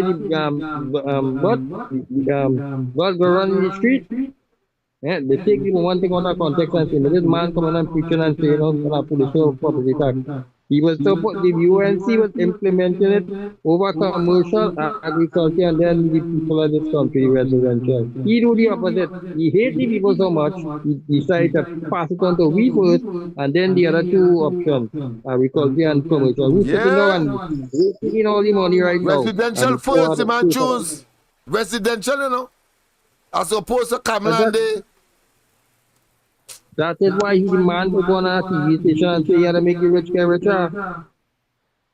We see in the blueprint there, Mr. Lennox. We see in the blueprint by the PNM and by the present Prime Minister. He don't care a rat's tail about no damn people and them who suffering there. Who can pay the rent, who can pay the hotel tax and all these other things. And I mean, this government take the cake, you know, and these supporters and them that wrong with that, nothing wrong with that, you know. They say under the UNC government they didn't prosper. So they prosper now. They gain benefits, they gain jobs, they gain everything, they gain no taxes at all. They're not facing that. They see them living in a bubble. And they want people to believe that the PNM is the best thing since wheat bread. Right? So we must take this narrative that the PNM come here and ain't not talking about all these other things that we had before he does. That was development taking place. We expect. They're building hospitals, they're building schools. That's right. And before the tank Kamala, ungratefulness is worse than Obia and Voodoo boy. Worse than Obia and Voodoo. They should be thanking Kamala. In the 8 years, what they had to show for that? What they do? A highway that was under construction, that is all. That's right. And people dying because they didn't have signage and it didn't have proper lighting. And them feel they could lie the way, hoodwink the way to more opportunities to do us evil. But the thing is, I don't know why these people continue to believe these sort of lying narrated by the PNM government. They just only come out once every 5 years. Them like a cricket bat. After 5 and 6, by the time they come out, like them bat and the year, they just only come out after 5 years. To see you run by your house, to call you. After that, nobody coming by you, nobody can tell about you again. You see that in the local election. Man is even all over the place fixing that. And as soon as they come the Monday and Sunday, every equipment and everything is packed up and gone, you know. Not to be seen until this year, coming this year, the end of this year, next year. You will see them coming out in full flight, the money go come out. I ain't going to talking about 300 buses and say, he can't talk on that now, because you know why? It's not close to the election yet. When the buses come in between next year and 2025, we're going to hear talking and nothing about. So this and that. Everything orchestrated towards trying to stay in office. Evil and diabolical. It's about showmanship and propaganda. This government don't fix buses, you know, because you know why? You cannot kick back in that. They quicker give that to somebody who could get them something back out of it. They already that what should say, inflated prices, and the PNM, whoever it is, might get a little kakara from it after they bring it in, and these people make them mint and money, and the taxpayers are suffer the consequences. Because why? They have no vision how to fix these vehicles and put them back on the street. They rather buy than to fix. And that is how them operate in this case. They run the, listen, we're in Bert talking about we here and there. When you see the next government take office, and they go to look on the desk, it ain't gonna be them keeping the thing, you know. It could be by the boxes of debt and more debt that we owe in China and this one and that one and everybody else. And when you hear the true story of this country, they don't want to hold their head on board, because right now, everything this government doing, they only taking out loan and they can't pay back for it at all, because it's loan upon loan upon loan. Right now? How about that? Same to you, my friend. It's so true, so true. Let us enjoy what this viper deserves. From customs, that these dangerous items that were permitted and come through the customs, how much was imported? Who imported it? One more time. It's a major political issue, because everybody in this country, including the UNC, and the said former commissioner, could tell you the biggest problem in the country is crime. We are having difficulty in finding out from customs that these dangerous items that were permitted and come through the customs, how much was imported? Who imported it? Yes, people. Yes, people. About Emailgate. They were never legitimate emails. They were never legitimate emails. They were never legitimate emails. They were never legitimate emails. So you could not have traced what was given to what was there in the account, because it was never provided. It was never there. It was something that was typed out by someone. But something that was typed out by someone. But something that was typed out by someone. After several years under investigation, the Emailgate case has been closed. Commissioner of Police Gary Griffith highlighted what the investigator found and what they were actually looking for. Correspondence that was provided that got in the hands of the then opposition leader, that it was confirmed, obviously, even prior to it being scrutinized by the relevant authorities in outside of Trinidad and Tobago, that there was not legitimate emails. Outside of Trinidad, there was not legitimate emails. So you would have seen all of the discrepancies that would have taken place. So they were not authentic emails. What was done was to verify if what was put there actually came in on the emails of the accounts of the individuals questioned. They were never legitimate emails. So you could not have traced what was given to what was there in the account, because it was never provided. It was never there. It was something that was typed out by someone. They were never legitimate emails. So they were never legitimate emails. So you could not have traced what was given to what was there in the account because it was never provided, it was never there. It was something that was typed out by someone. It was something that was typed out by someone. It was something that was typed out by someone. It was something that was typed out by someone. UNC Senator Wade Mark wants Attorney General Faris Al-Rawi to clear the air on a document that appears to be signed by him and Vincent Nelson. The correspondence seeks to indemnify Nelson from criminal and prosecution charges in exchange for information. Senator Mark says he wants the Attorney General to shed some light on the document. This is the document I got in my mailbox on my way to this press conference. It is a secret document, a secret agreement signed between Faris Al-Rawi as Attorney General and Vincent Nelson. Mark says it appears to be an agreement for Nelson to provide information to aid in the prosecution of former Attorney General Anna Ram-Logan and former UNC Senator Gerald Ramdeen. This week, Fazir, lest Trinidad and Tobago forget, there is going to be an appearance in court. Vincent Nelson QC comes to court to be sentenced by the courts of Trinidad and Tobago. Notice, talking big, because he thought that they had completed and accomplished their nefarious, criminalistic, inhumane,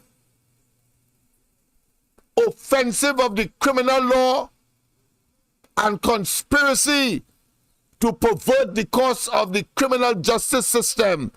That fella, talking big. You know, after that, I will bring the tape. He talking as if he had throat cancer. Can't talk. Look how big he talking there, because they thought they were on the ascendancy. But no evil formed against God's people could survive. And oh, what a tangle web we weave when we first set out to deceive. And the hole you dig for others because you are insincere, you are evil, you are wicked, you are dangerous, you are pernicious, you are engaged in devilish and wicked and malicious acts that will not and cannot survive. And that is what transpired with, of course, the target would have been Ramdeen and former Attorney General Anna Ram-Logan.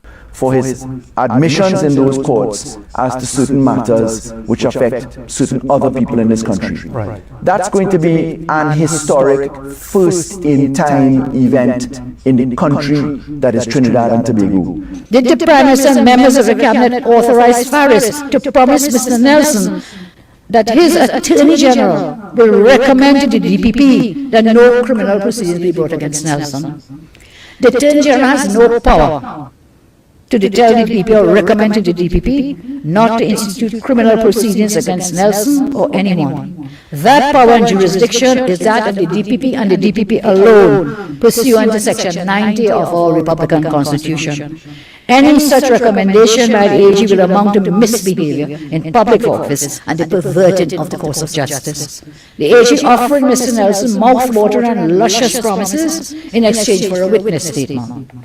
Based on the indemnification agreement, Faris Al-Rawi purports to promise Mr. Nelson if he provides that statement. Is this your signature, Attorney General? Is this your signature, Attorney General?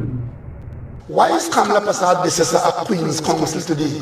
Showing out just like that. Plainly no. Story about the Attorney General making deal with Nelson. Why is Kamala Prasad Bissessa at Queen's Council today? Showing out just like that.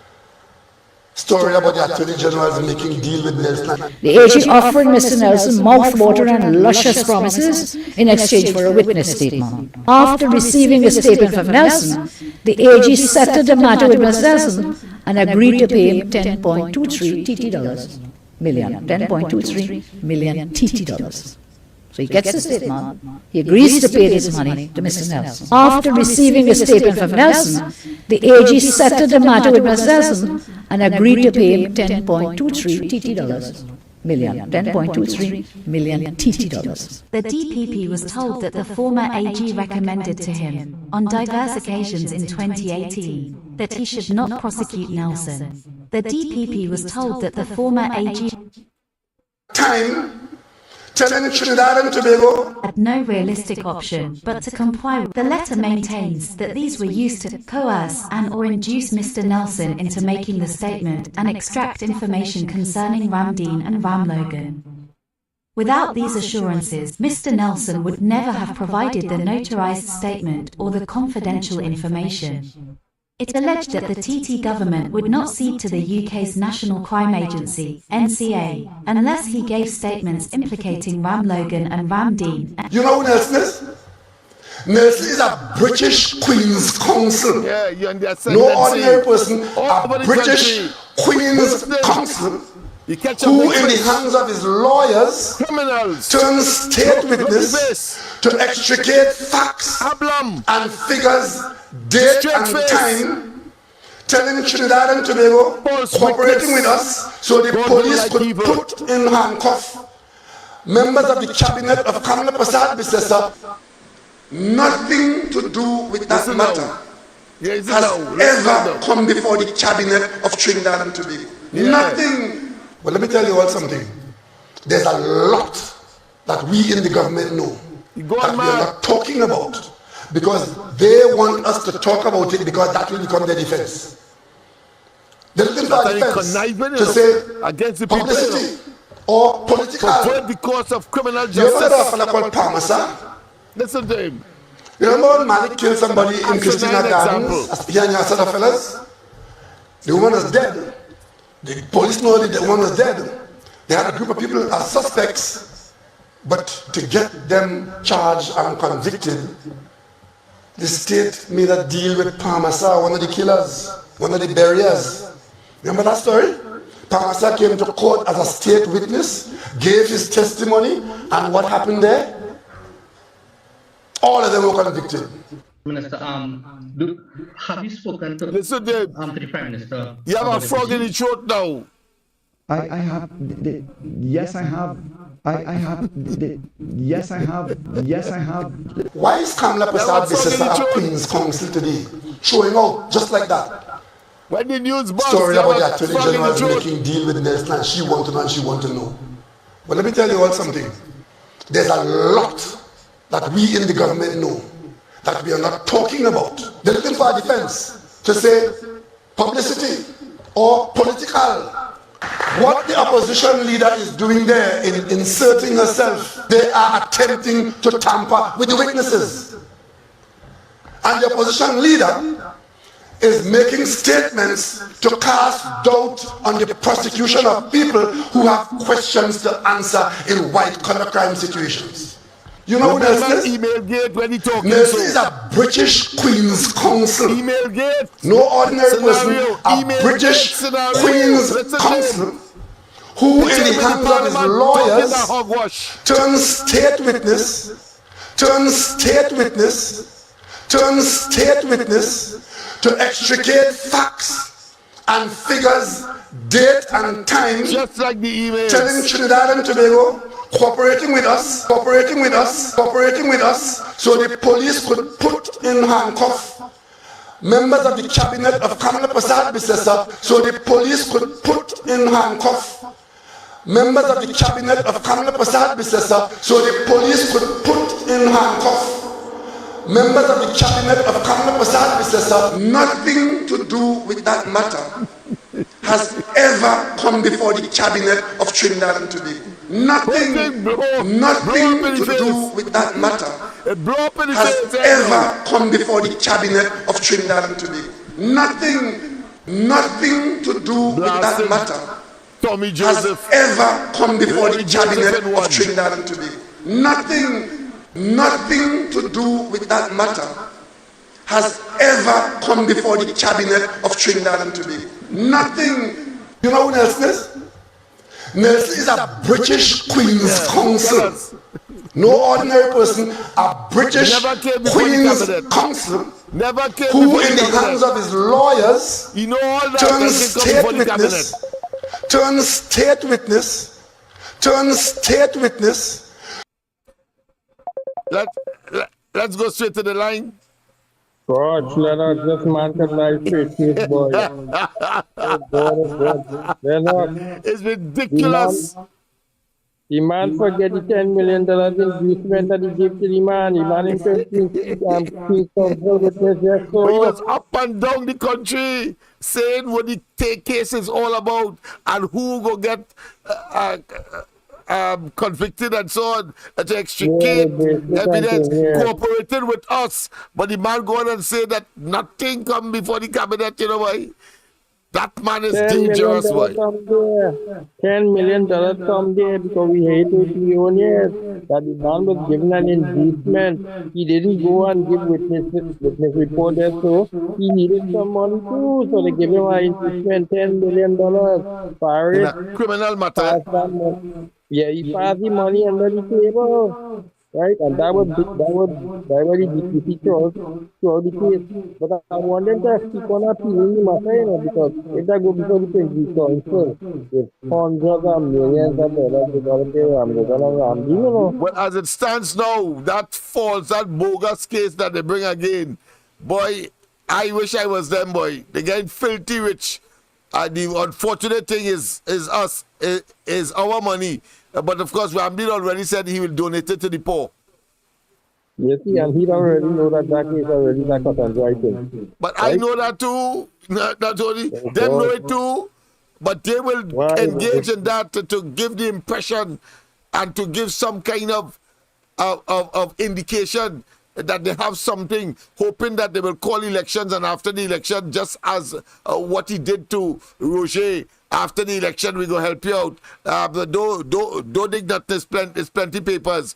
And then, of course, after election comes, and then he tell Roger, wait to get off. No oil refinery for you. Same thing here. Yeah, same thing. He do it to the wider community. Yeah. So election is in the air. Yeah. Saying, yes, no, we're going to sign off with you, WCU, and or they can't do that. Or they could do that, or they could make trade unions businessmen, all them kind of hogwash. You think UNC could do that?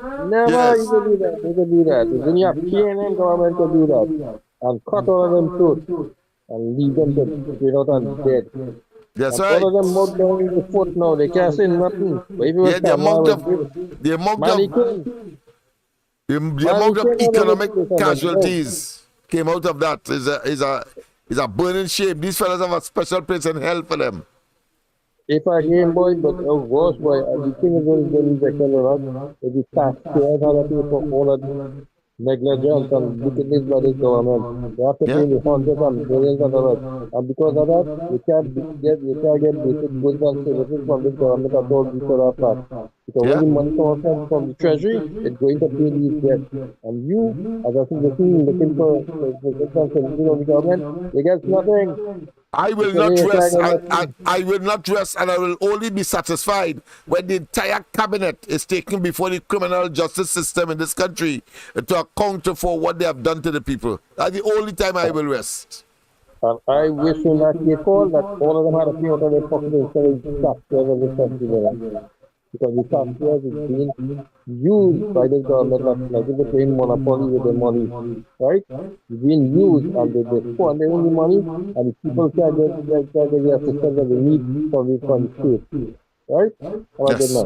Squandermania, yes indeed. Of course, the people, of course, it's already 3 minutes past. We started on time. Let me just finish to extricate facts and figures, date and time, telling Trinidad and Tobago, cooperating with us, so the police could put in handcuffs members of the cabinet of Kamla Prasad Bissessa, so the police could put in handcuffs members of the cabinet of Kamla Prasad Bissessa, so the police could put in handcuffs members of the cabinet of Kamla Prasad Bissessa. And Nelson coming, as I say, for his pound of flesh. He has written to the DPP and he sued in the High Court. When the DPP could discontinue these cases because he said prosecution witnesses and so on, unreliable, I made the point, nobody attacked them for the Franklin Cannon discontinuation. So, in that case, Ram Logan and Ramdeen, when the DPP says Vincent Nelson is not a reliable and credible witness because of all these inducements, some people call it bribe, buyout, payout, whatever, witness tampering and so on. Everybody vexed about it. So, look, if you are UNC, you do not enjoy the presumption of innocence because the PNM law is different strokes for different strokes, my friends. So while we are equal in the eyes of the law, the PNM people are above the law and the manner in which they operate. So what is the plan if Gaspard is removed? People are suggesting it might be the deputy DPP who will become DPP and so on. We don't even know that.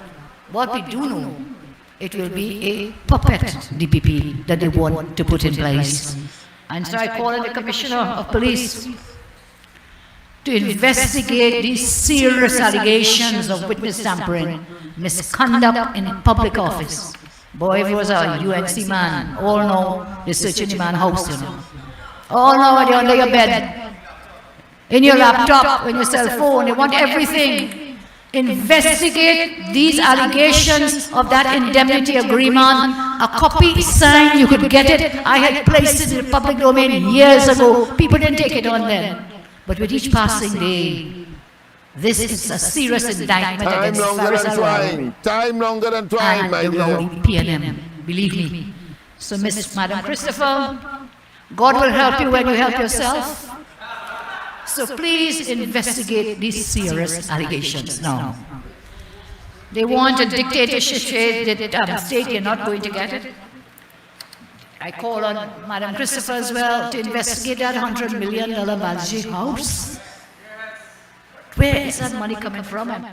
Balize house too, people. And they should be where? In a latrine. That's where they should be, in a latrine. That's where they should be. All of them. And of course, beside a jail. On the side of a jail. Yes, indeed.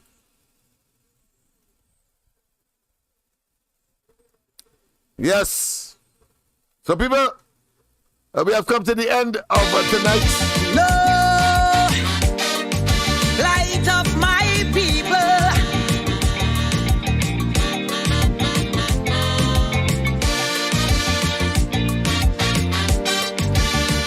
Well, people, we have come to the end of tonight's exercise. I trust that you were further edified and enthused and, of course, motivated. And don't forget, of course, the analogy with Farmer Oak Dog. These people are like Farmer Oak Dog. They will not relent. They will not stop. They will persevere. They are simply dog sucking egg. And they will not stop, and we have to stop them as a people, as citizens, as patriots, against these people who are committing multiple treason. Yes, indeed, and they should be, of course, relegated to the dustbin of political history in this country. Yes, and of course, I think it's appropriate, having regard to the putrid and the toxicity that this cabinet, entire government, has been enveloping. So nothing wrong if you depict them either leaving or entering a latrine.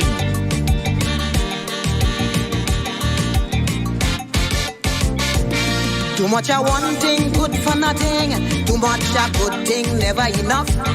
I don't know why my black people cannot see. No party never care about we. Every election we so devoted. How we love up the PNM. As soon as election come and go, is only problem after problem. How could we cope? Man lost their work, I ain't seeing no solution.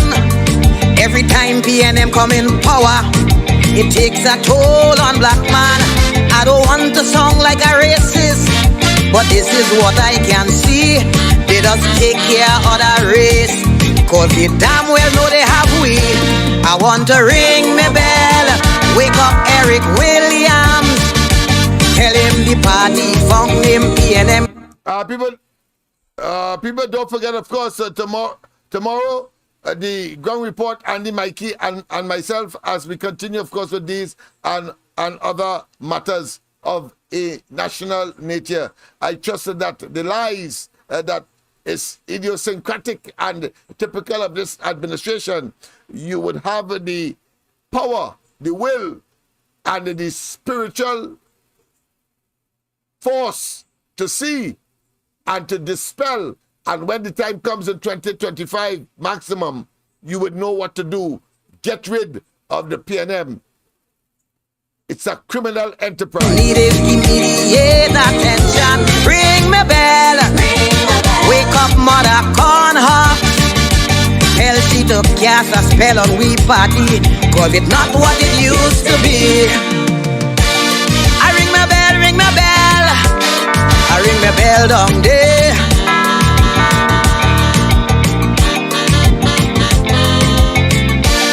I ring my bell, ring my bell. I ring my bell down there.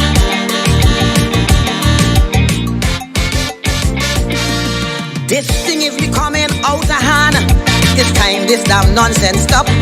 If you don't sing a PNM song, from Skinner Park you'll be dropped.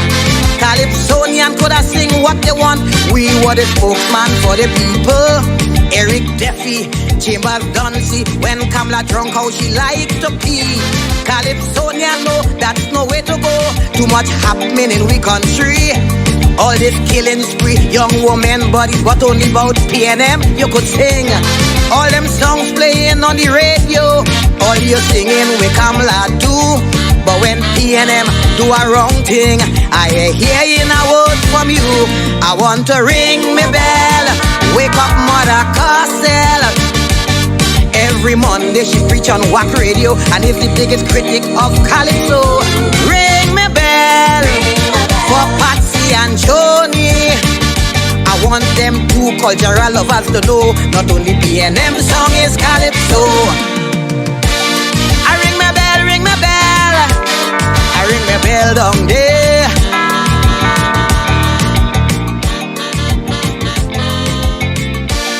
I ring my bell, ring my bell. I ring my bell down there.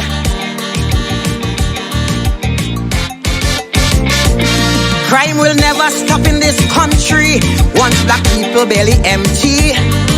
How could a man work in CPEP, maintain his whole family? All you say the past regime was so bad, so much wrong thing they done to we. Now that PNM take over, white poor people going hungry. When PNM win, all African grin. Now we get back we country. All they doing is complaining and ain't doing nothing for we. The mess already made, don't sit in the shade and ponder on we problem. Get off your ass and do it fast and find a way to solve them. I want to ring my bell, wake up Randolph Burrows. Tell him among all past police commissioners, up to now is he I prefer. Ring my bell, wake up the Lord Bryna. Tell him the state of Calypso today is a good thing he passed away. What is democracy? What is human rights? And to whom is it directed?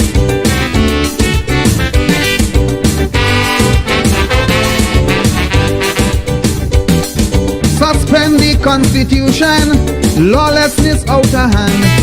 And under this Constitution, there could be no prosecution.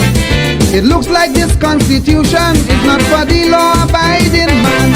Only criminals and crooks, to get them off of the hook. Good people must have no fun. They have to be on the run, ducking from bandits, bullets and guns. While they're making a mockery of democracy, violating the law with impunity, and some legal entity defends them with alacrity, defends them with alacrity. breed of democracy.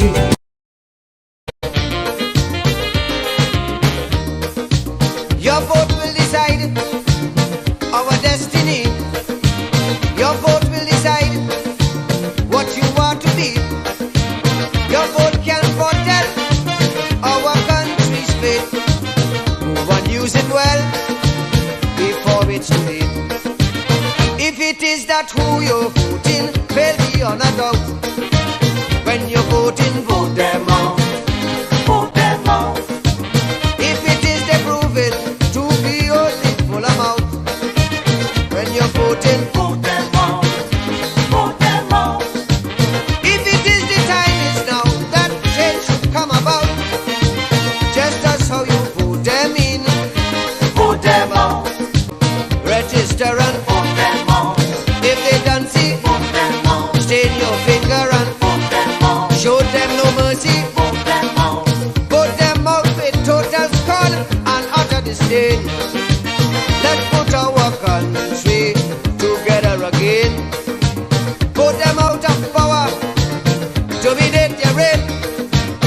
Let's put our country together again.